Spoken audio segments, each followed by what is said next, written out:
Welcome to the Project Management Prepcast, the direct route to PMP exam success. Here's your instructor, Cornelius Fichtner. Hello and welcome to the Project Management Prepcast. The future of PMP exam preparation is already in your hands. I'm your instructor, Cornelius Fichtner.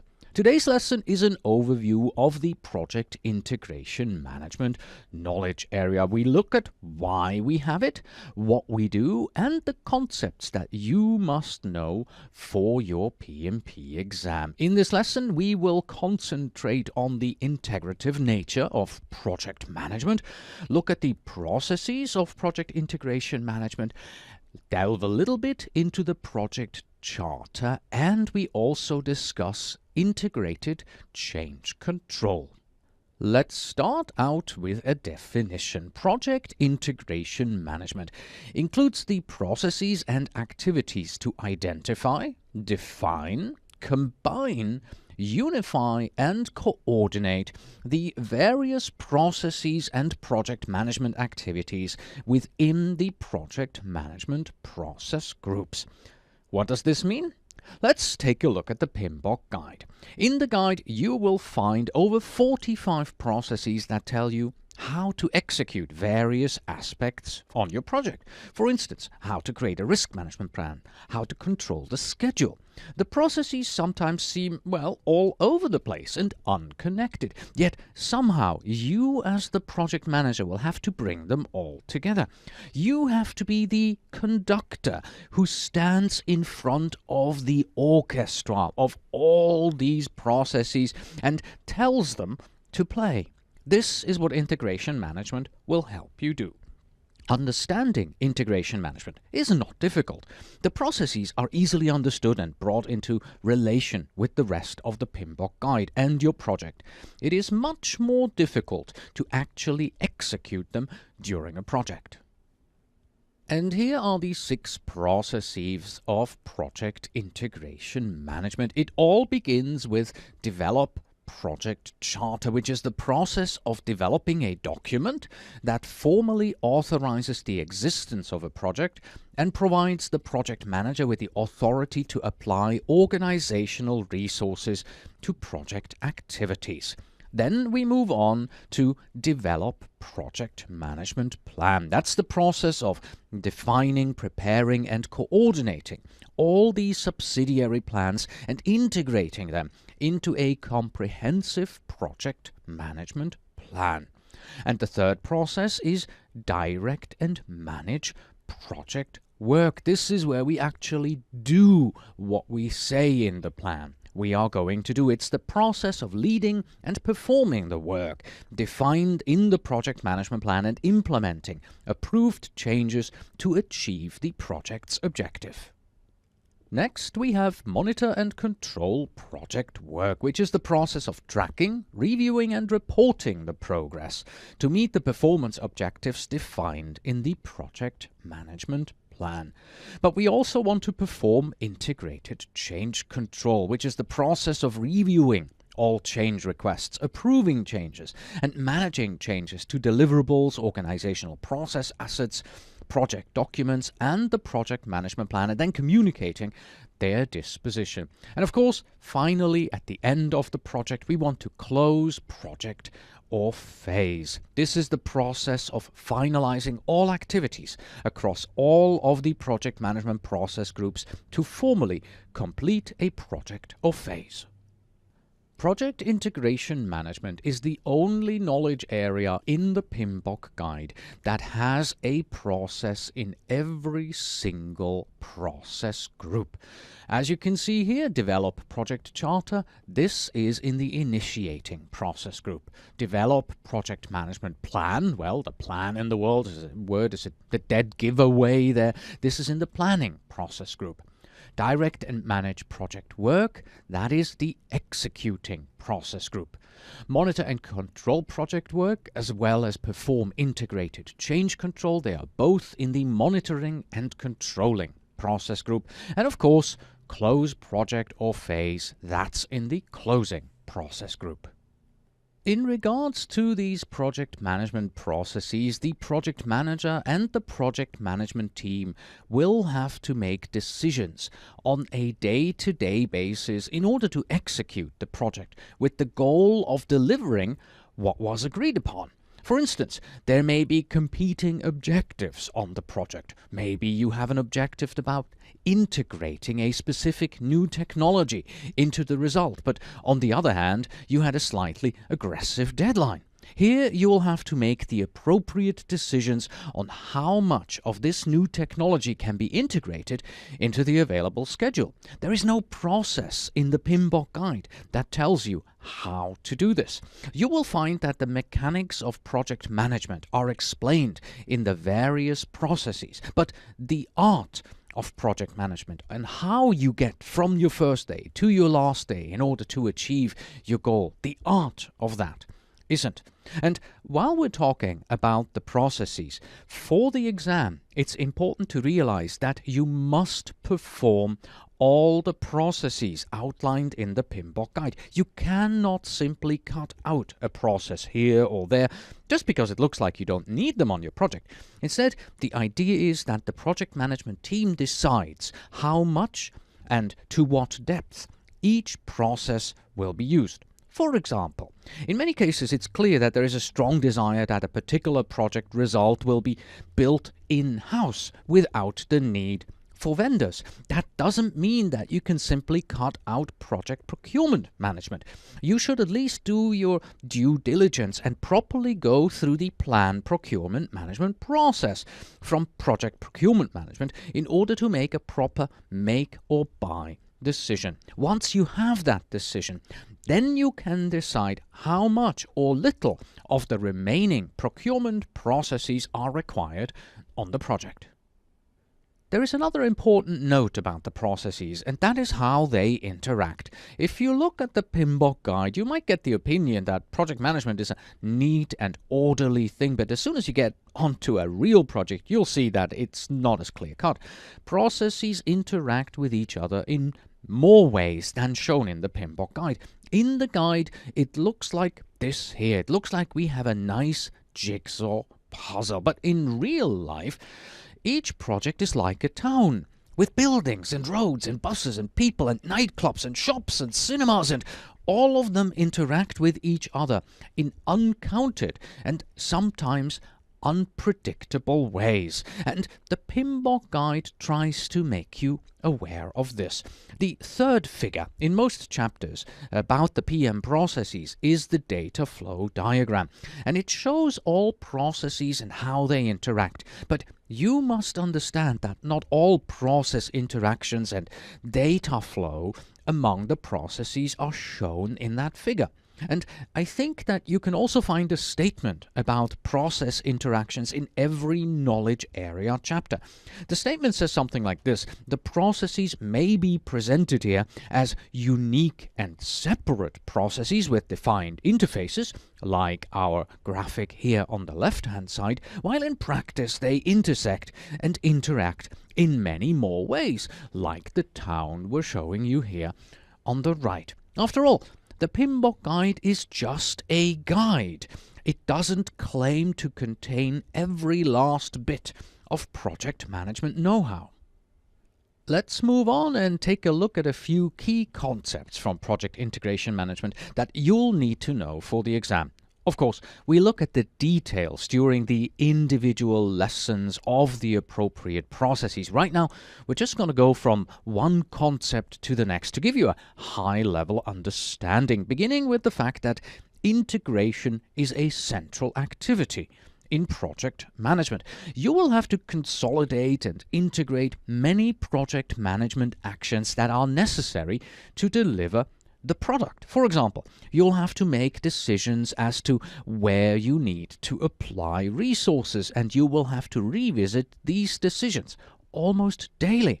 You manage stakeholder expectations, and you integrate new needs into the project, and you will need to deliver the product into the ongoing operations of the organization, which is yet another aspect of integration. Almost the whole project comes together here. This makes integration a key activity, so you should definitely understand inputs, tools and techniques and outputs for each process, and not simply memorizing them, please, but understanding why we use them and what their purpose is. The first process in project integration management, and indeed quite often also the first process in any project that you do, is develop project charter. And the project charter is a very important document because the project charter is the document that formally authorizes a project. It presents the project manager with the authority to apply organizational resources to the project. In other words, you as the project manager, your name is in the charter, you're named in the charter, and based on this, you are now allowed to spend time and money on this project and probably even hire other people for it. Also important to know is the fact that the project manager should be assigned prior to the start of planning and preferably as you are actually creating this charter here. And because this is such a very important project document that you must understand for the exam, we do have a separate lesson just on the project charter where we look at the details and help you understand it in depth. After the development of the charter, which is part of project initiation, follows the very large planning process. So why do we do all this planning? What is the goal of all of this planning? From a project point of view, the goal is to better define what we need to deliver, but also how we are going to deliver it. What we deliver is primarily defined in the project scope, but also in the budget, where we say how much it will cost, in the schedule, where we say when it will be done, and in the quality management plan, where we say at what grade we will be delivering the results. The how is defined in all our various other plans. For instance, the staffing management plan will tell you the processes that you will perform in order to put a team of specialists together that can deliver the what. It might say that we will primarily try to assign internal resources, and then we will look for appropriate consultants, and we will also need to employ 3 new engineers for project-specific research and design. At the end of the planning process group, we will have a solid understanding of our project and product thanks to all the plans that we have developed and that are integrated into the project management plan.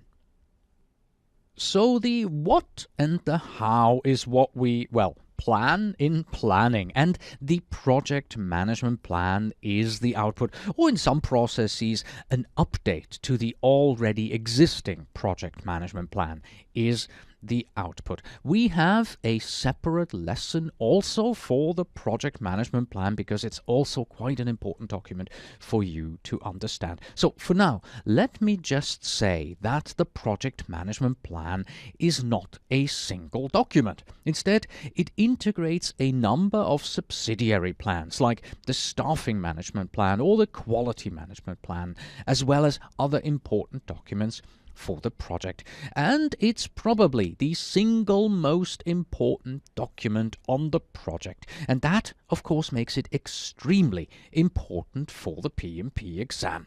So much for the project management plan at this time.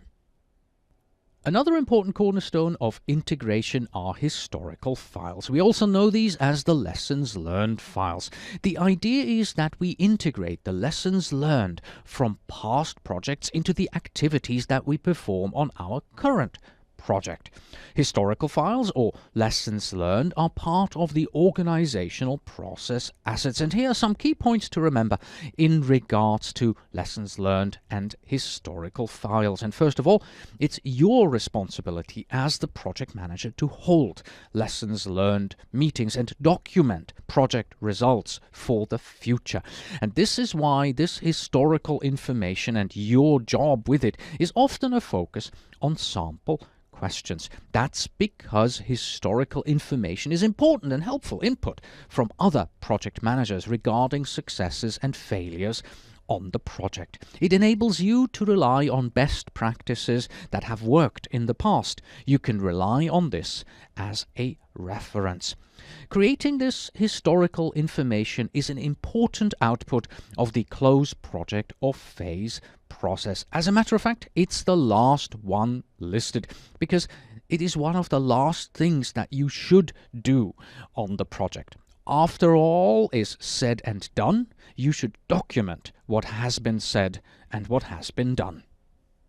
As part of the integrated change control process, the configuration management system and the change control system are two key areas to understand. We discussed them in not just one, but two separate lessons, so you can see that this is important and that you should understand their purpose. The configuration management system is the system in which you define what your final product will look like in specific and technical detail. For instance, if you build a house, the plans and drawings will be part of the configuration management system because they describe exactly what you will build. They show how your house will be configured. And the change control system is the set of procedures and processes that you need to apply in order to make a change. For instance, if you want to add another bathroom to the house, you will have to invoke this change control system in order to make the appropriate updates to the current configuration of your house. And this takes us seamlessly to the integrated change control system. This is also one of the major systems on a project because change is inevitable. At some point during the project, someone is going to want to make a change, either increase the scope or reduce the scope, or we find that our quality management processes don't work the way that we had envisioned, so we have to make a change to the actual process, and that's when you need the change control system. Without it, change will be rampant on the project and everyone will try to add or remove parts and nobody will be able to keep track of everything. It's quite simple at its core, really. If you want to make a change, fill in a form. This form will be reviewed and then either approved or denied. If it's approved, we will integrate it into the project, and if it's denied, we will give you a reason for denying it. And that's it in its very basic form. When it comes to change requests, they can be verbal, but should better be in writing. You can get these change requests from internal sources like your stakeholders or from external sources such as a government agency or new laws. That is why some change requests are mandatory, but nevertheless they have to go through the integrated change control system where their effect on the rest of the project will also be evaluated. For instance, a change in a law may result in added project complexity and increased cost for implementation, but your stakeholders may not be willing to pay this additional cost, and therefore the decision was made to cancel the project. That is why every change must be fed into the integrated change control system. And by the way, it's the same with emergency change requests. If there is an emergency, go ahead and implement the change right away to fix the problem and get the system moving again. But then, follow the appropriate procedures and feed the change into the system for review. And finally, we have the closure activities. You'll see in the PMBOK guide there are only two processes in the closing process group. One is here in project integration management, close project or phase, and then we also have close procurements over in project procurement management. Close procurements is performed once for each of your contracts, and to make sure that you don't forget any steps to properly close it, you will rely on a checklist called the contract closure procedures. And then close project or phase, on the other hand, is performed once for every project phase and once for the complete project. A lot of expert judgment is needed during this process to make sure that nothing gets forgotten and that the project or phase is closed according to all the relevant standards and procedures that we should be following on our project. So, what types of questions do we see in sample tests, in simulators, online, or in books? Well, the simplest one that we have found asked, what does project integration management consist of?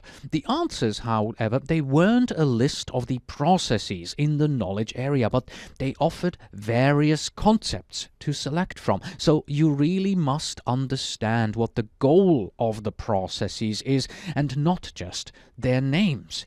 You can expect questions that test your understanding of the various tools and techniques that are employed during integration. For example, which system will help you in project execution? And that would be the PMI as the Project Management Information System. And yes, don't worry, we will look at that in other lessons here in Project Integration Management.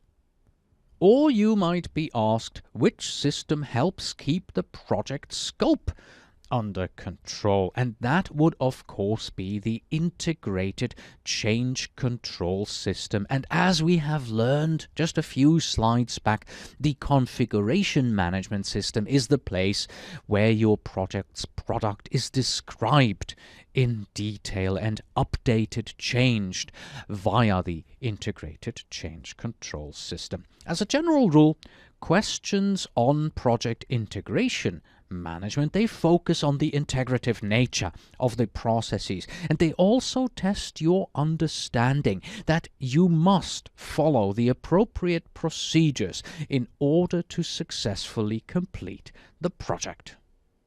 One of the students of the PM Prepcast said it like this: the PM Prepcast does spell out the concepts from the PMBOK guide really well, but what counts on PMP exam sample questions is how well you understand, interpret, and analyze the situational questions based on the learned concepts and are able to decide which is the most appropriate answer. And that concludes our overview of project integration management. Before we go, here's another PMP exam tip for you, and this one is all about what if you fail the exam? What can you do? Well, let's start at the beginning. After the exam, you will be handed a score report, which will show you in which of the domains you were proficient, moderately proficient, or below proficient. That way, you can see in which of the domains you had problems and probably failed the exam. This is important information for you, so that you can prepare properly for next time. But if you believe that there was an actual mistake during your exam or on your score report, then you can challenge that result. PMI has an appeals procedure for this. PMI's certification program is administered and supervised, they write in the documentation, by the PMI Office of Certification Appeals at the Global Operations Center, and all challenges to the certification program are governed by the comprehensive and exclusive rules of the PMI Certification Governance Council Certifications Appeals Procedure. Yes, that's how they define it. The appeals procedure, by the way, is the only method to review all decisions made by the certification department regarding applications, eligibility, examinations, test administration and results, and other applications or testing-related certification issues, challenges, or complaints. Since you have not passed the exam on your first attempt, you may now retest. You are granted a 1-year eligibility period in which you can pass the PMP exam. During this period, you may take the exam up to 3 times. So plan your time carefully to leave enough time during this period to retake your exam if you need it. If you fail the exam 3 times within the 1-year period, you must wait 1 year from the date of your last exam that you took before you can reapply for the credential. There is, of course, a re-examination fee that you will have to pay when you take the exam for the second or third time. If you need this information, and I sincerely hope you never do, then please look into the PMP handbook to see the most current prices for the re-examination, as well as some more details regarding the certification appeals procedure.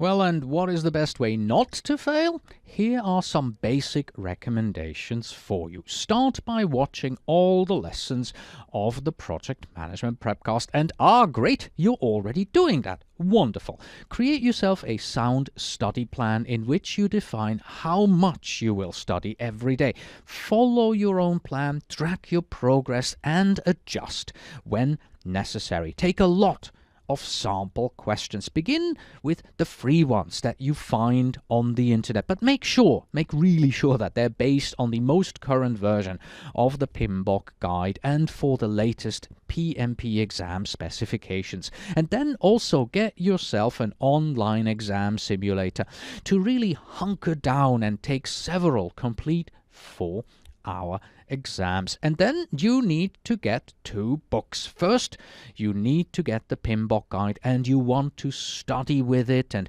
go through the guide at least twice. And then you also want to get yourself a separate PMP exam preparation book and study for this book alongside reading the PMBOK guide and watching the lessons here. And with that, we have come to the end of this lesson. So it's time for Justine to say, After a while, crocodile. and of course I say, until next time.